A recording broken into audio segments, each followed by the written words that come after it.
comunidad educativa, una vez más nos disponemos a iniciar una transmisión de Conexión Educativa Digital, en esta oportunidad con el desarrollo de un nuevo contenido de la asignatura de Estudios Sociales y Cívica concerniente al 8º grado, cuyo título es Estado de Derecho y Derechos Humanos.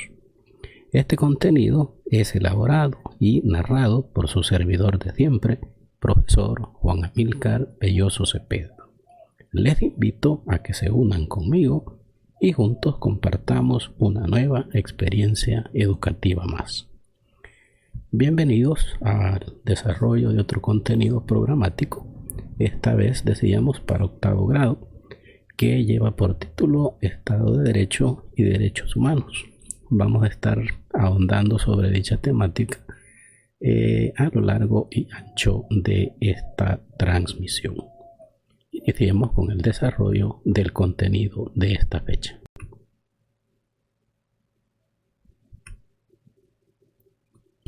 Bien, vamos a hablar qué es el Estado de Derecho y cuáles son sus implicaciones para la población y para los gobernantes.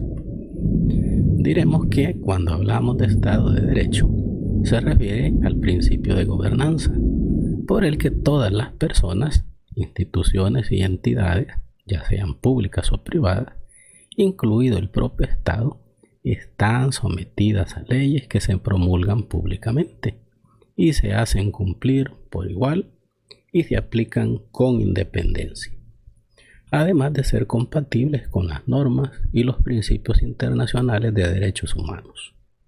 Las instituciones políticas regidas por dicho principio garantizan en su ejercicio la primacía e igualdad ante la ley, así como la separación de poderes, la participación social en la adopción de decisiones, la legalidad, no arbitrariedad y la transparencia procesal y legal. Dicho en pocas palabras, vamos a entender Estado de Derecho como aquella condición en la cual nadie está por encima de la ley, ni gobernantes, ni mucho menos los gobernados. A eso hace alusión esta figura tan necesaria dentro de las sociedades democráticas, como lo pretende hacer El Salvador.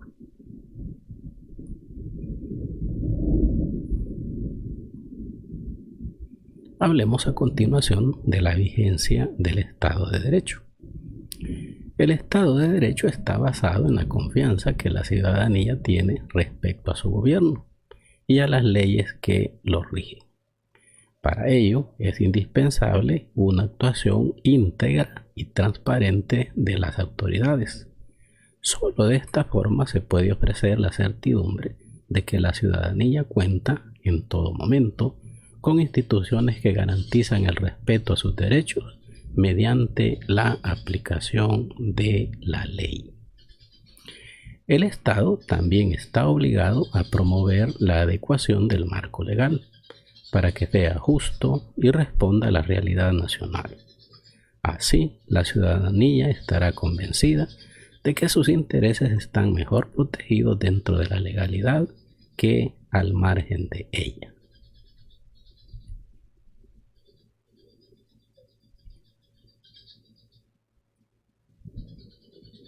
El respeto a la ley es un elemento fundamental en la convivencia armónica de la sociedad. Además, constituye un elemento determinante para el desarrollo de un país. La vigencia plena del Estado de Derecho favorece el crecimiento económico, ya que disminuye costos de transacción. En general, mejora las posibilidades de atraer las inversiones necesarias para la creación de empleos de calidad. El progreso de toda nación se funda en la justicia efectiva que brinda el Estado de Derecho. El desarrollo humano precisa del respeto de la ley.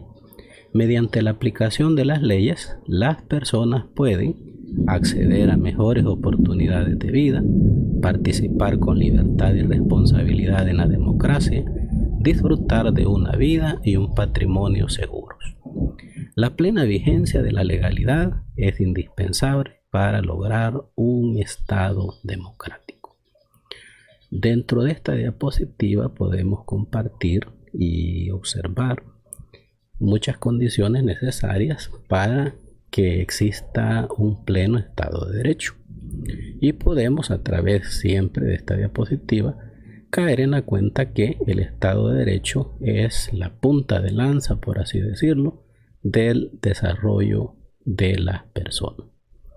Las sociedades más prósperas a nivel mundial están fundamentadas básicamente en el respeto que se tiene a las leyes y a los derechos de los ciudadanos. Materia en la cual El Salvador pues está en ciernes y aún a día de ahora pues presenta un marco deprimente, ¿verdad? En cuanto a lo que se refiere pues la plena vigencia de los derechos humanos para los ciudadanos salvadoreños.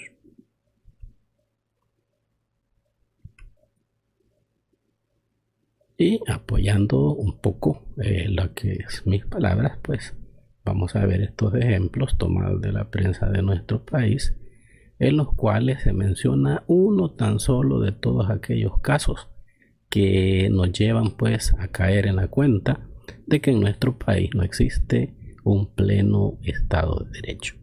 Ahí podemos ver pues cómo se señalan casos de corrupción venidos de personas pues que han sido mandatarios de este país y que pues ocuparon sus cargos para saquear el erario público. Esa es una de las situaciones, decía yo, de materia pendiente en las cuales El Salvador tiene que mejorar muchísimo para considerar pues que nosotros vivimos un pleno Estado de Derecho. Y no lo digo yo, las pruebas pues están ahí, ¿verdad? Les estoy mostrando a través de las tomas extraídas de periódicos de circulación nacional en El Salvador.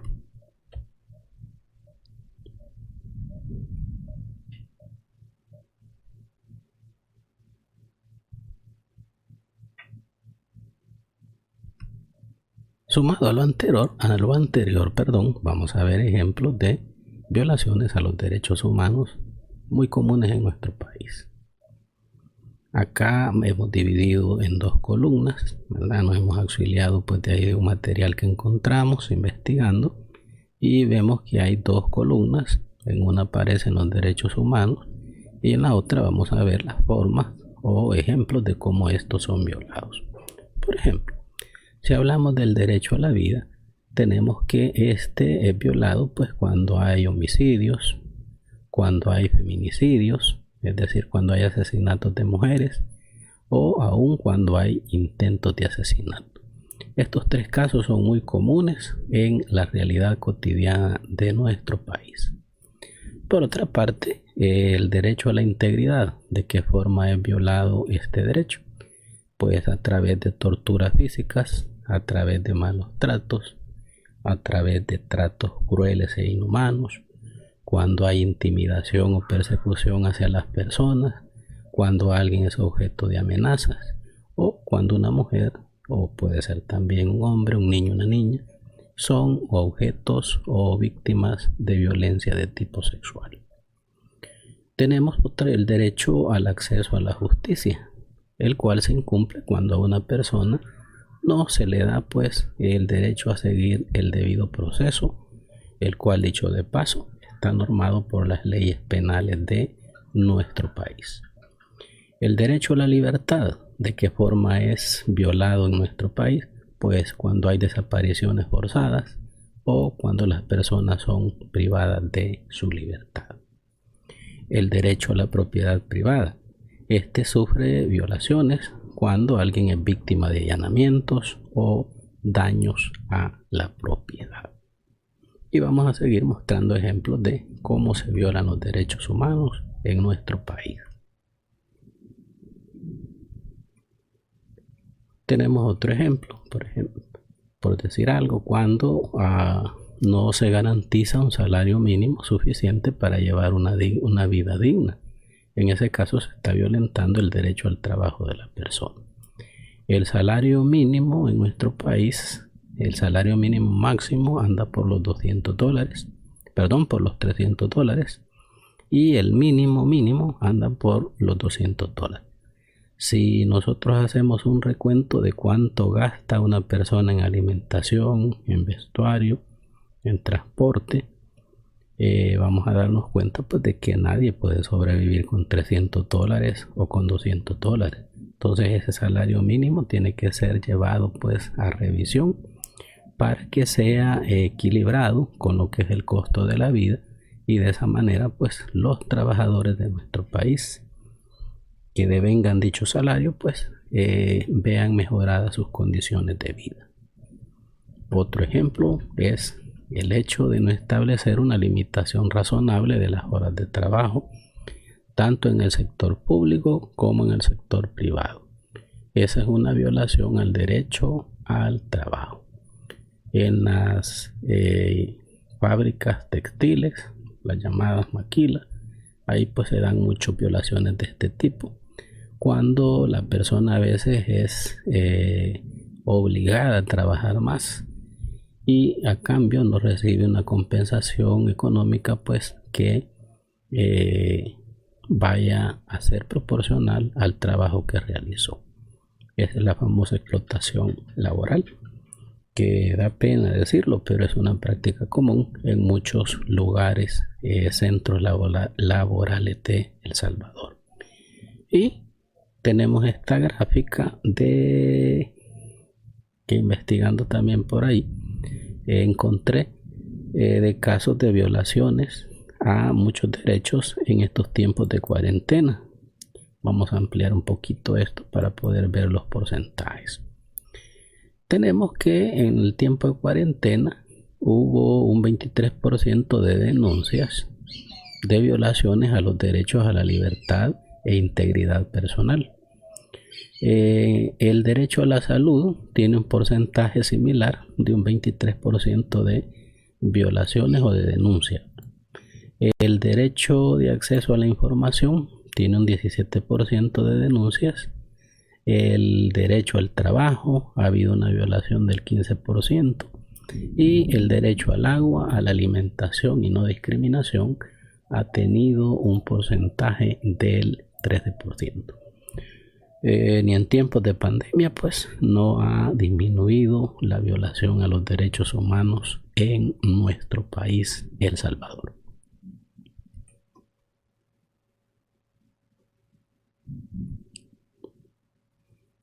Bien, vamos a ver a partir de esta diapositiva la evolución de la democracia en Centroamérica.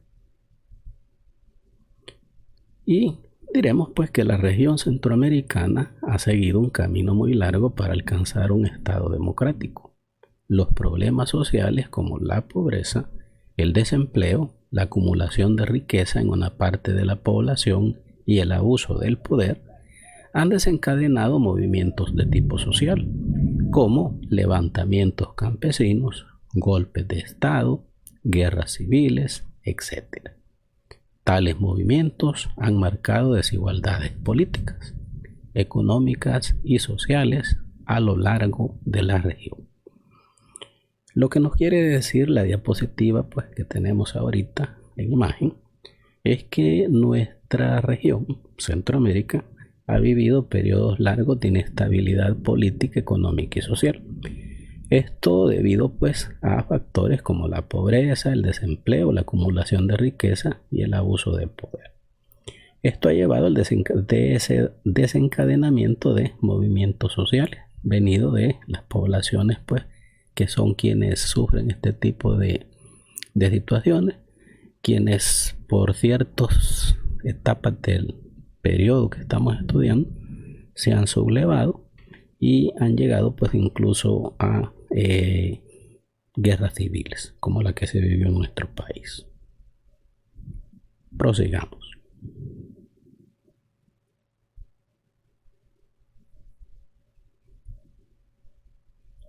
En nuestra región han habido gobiernos de distinto tipo, como gobiernos con tendencias socialistas, gobiernos autoritarios y gobiernos democráticos. Veamos así a la rápida qué es cada uno de ellos. Cuando hablamos de gobiernos socialistas, hacemos alusión a aquel tipo de gobierno que busca introducir cambios en la estructura económica, social y política, donde hay un predominio claramente del Estado y los bienes de producción no están en manos privadas, sino que son propiedad estatal.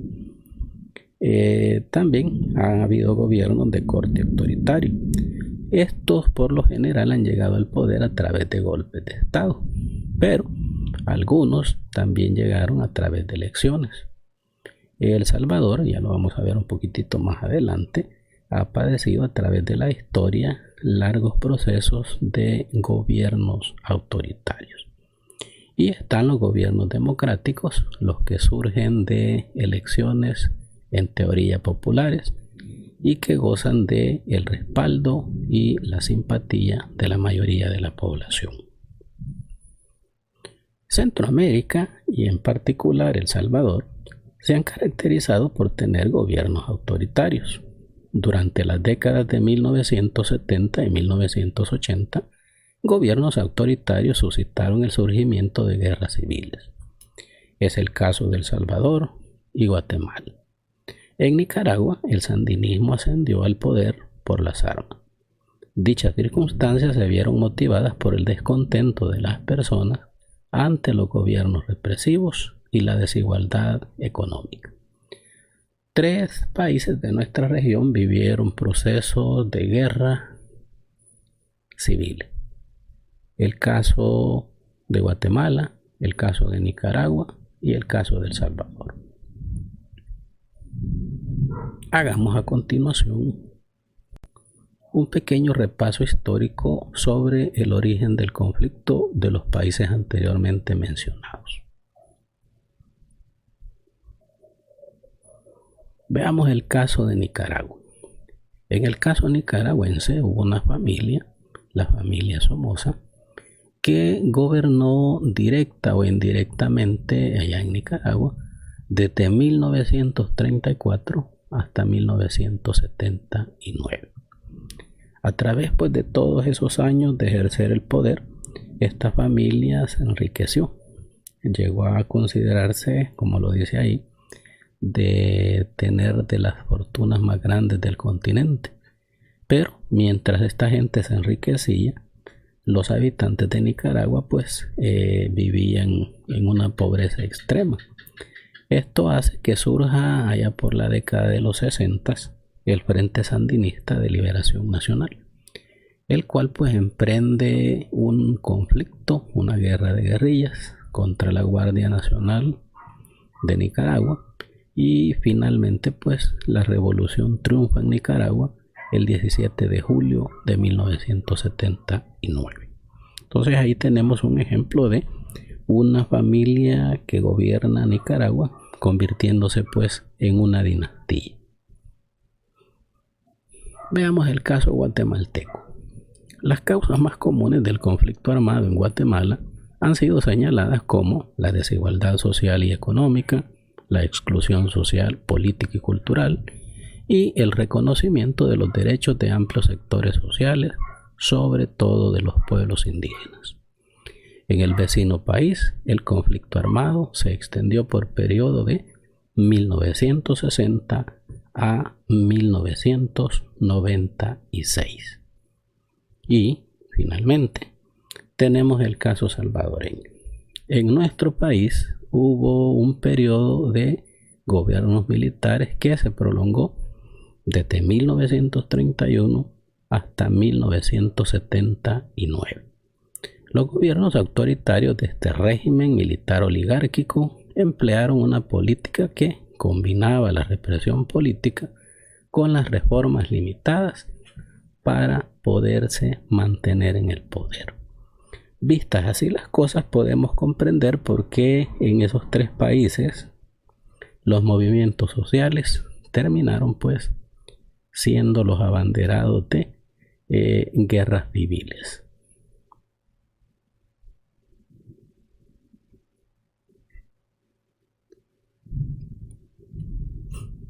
A principios de la década de 1990 se inicia un proceso de cambios fundamentales en Centroamérica. Se consigue la pacificación de la región.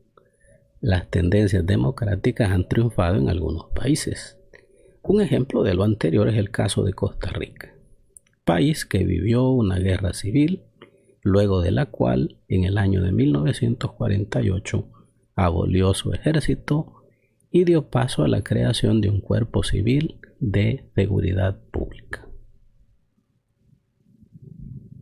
En Costa Rica, ya lo hemos comentado en clases anteriores, no existe ejército. Solo existe la policía, la cual se encarga de garantizar la paz y la integridad del territorio a nivel nacional. Ellos desde el año 1948 optaron por ya no tener un ejército nacional.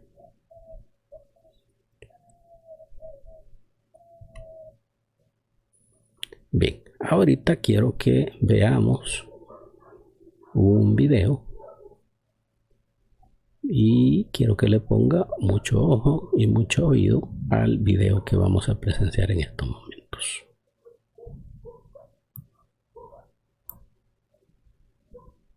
Hoy vamos a entender qué fue lo que sucedió en el conflicto de Centroamérica. Eso fue una historia de terror, un conflicto largo y sangriento, pero con final feliz. Se partió en Nicaragua, otro hierro caliente. Durante el siglo XX el mundo estaba dividido. Era la época de la Guerra Fría. Esta guerra situó a dos potencias. Por un lado, Estados Unidos y por el otro, la Unión Soviética. Ambos buscaban expandir su ideología. El tío Sam buscaba inyectar el capitalismo y el oso ruso el socialismo. Nicaragua, El Salvador y Guatemala estaban condenados a pensar como los gringos. En esa época habían tres terribles dictadores que estaban respaldados por el gobierno norteamericano. Unas joyitas. Estaba Anastasio Somoza, Efraín Montt y Maximiliano Hernández. Les voy a contar algunas de las huevonaditas que hicieron. Anastasio Somoza era miembro de una familia que gobernó Nicaragua durante 35 años.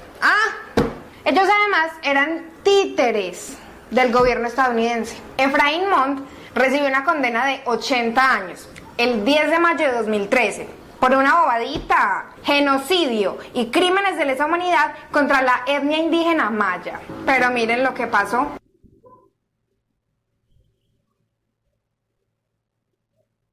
O como otro personaje que ordenó la matanza de 32,000 indígenas de la etnia Pipil. ¿Adivinen quién fue? Maximiliano Hernández. Muy bien. Esta fue una estrategia para aterrorizar y silenciar a los que estaban en contra de su gobierno. Pero esto no es lo peor. El suceso no fue investigado. Por lo tanto, no hubo condena. ¡Qué maravilla! Todo esto condujo a que los sandinistas, que fueron el primer grupo revolucionario que tuvo Nicaragua, se enfrentaran a las desigualdades de su país, hasta tal punto de derrocar el gobierno de Somoza. Hay que tener un punto claro. Todo esto se vio motivado por el éxito de la Revolución Cubana, que fue apoyada por la Unión Soviética. Como quien dice, si a ellos los apoyaron, ¿por qué a nosotros no? Durante todo este tiempo se produjeron fuertes enfrentamientos entre el gobierno y las guerrillas, Frente Farabundo Martí, Unidad Revolucionaria Nacional Guatemalteca y los sandinistas, donde existieron actos atroces como estos.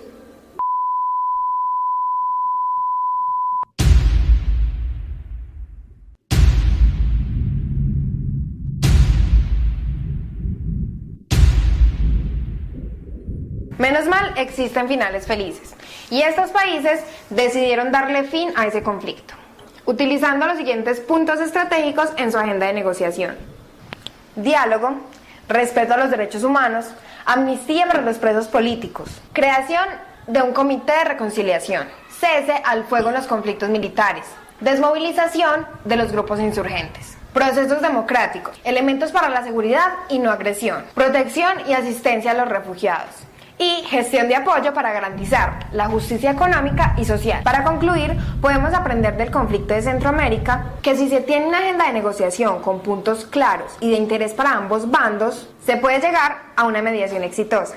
donde todos queden felices y comiendo perdices. Amor, que le duele que el niño vaya sano a la escuela, porque de esa manera de justicia y cariño no se afila a su escuela. Durante el siglo XX el mundo estaba...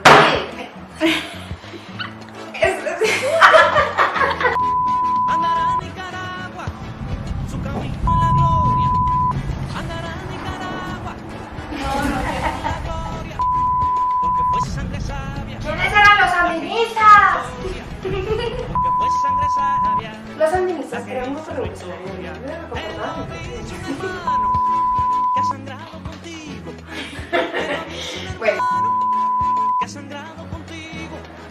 Te lo dice un cubano. Bien, ahí hemos hecho un repaso histórico, ahí un poquito cómica la niña al final, pero pues todo lo que ha dicho ella ahí pues está pegado a una realidad histórica vivida por Centroamérica y de la cual ya habíamos pues hablado anteriormente.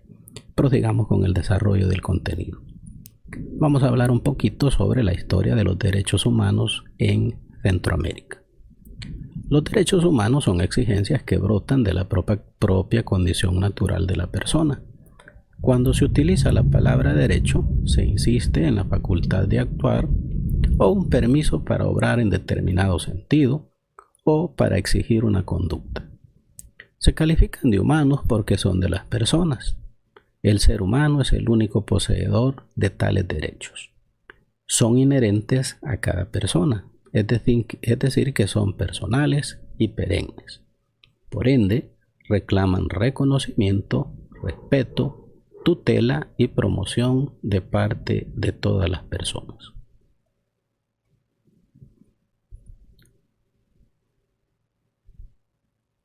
Algunos derechos humanos más fundamentales son el derecho a la vida, el derecho a la salud, el derecho a un medio ambiente sano y el derecho a la paz, etc. Solo la sociedad los dirige, pues no están bajo el poder político. Si cada persona posee derechos, el deber de cumplirlos recae en otra persona o en el Estado. Ante los derechos, se debe asumir la conducta de cumplir con obligaciones que consisten en dar, hacer u omitir algo.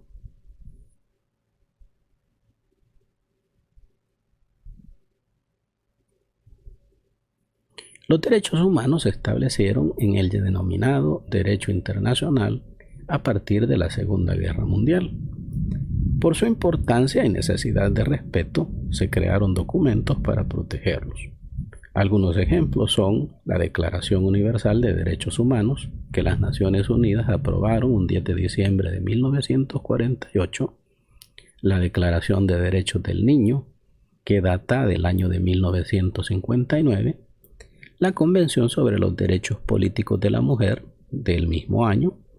Para que tales derechos humanos puedan cumplirse, el Estado debe ser democrático.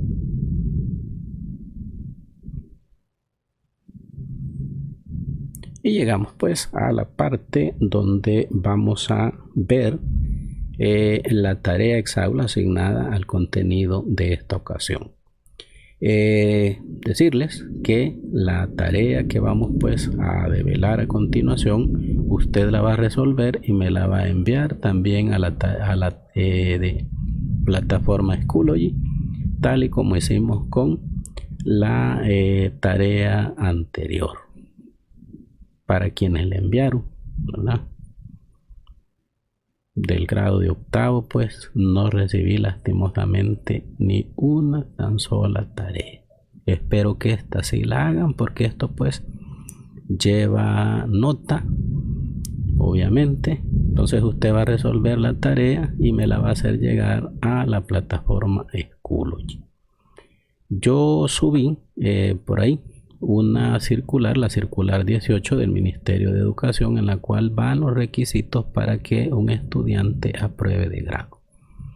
He insistido desde que comencé las transmisiones de estas clases online que hay muchos estudiantes que ni una tan sola guía han enviado a la plataforma.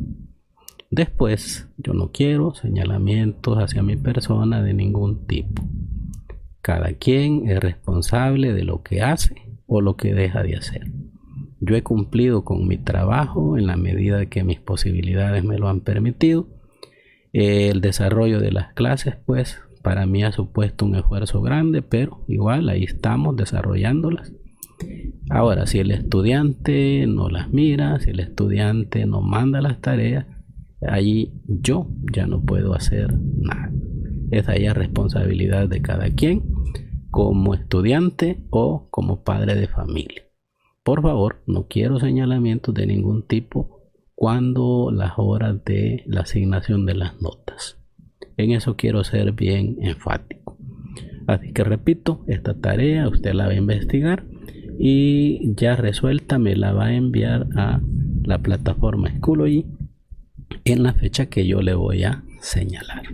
Así que hay que estar pendiente del canal Conexión Educativa Digital y de igual forma pendiente de la plataforma Schoology. Dicho lo anterior, pasemos a conocer las preguntas que vienen contempladas en la tarea de este día.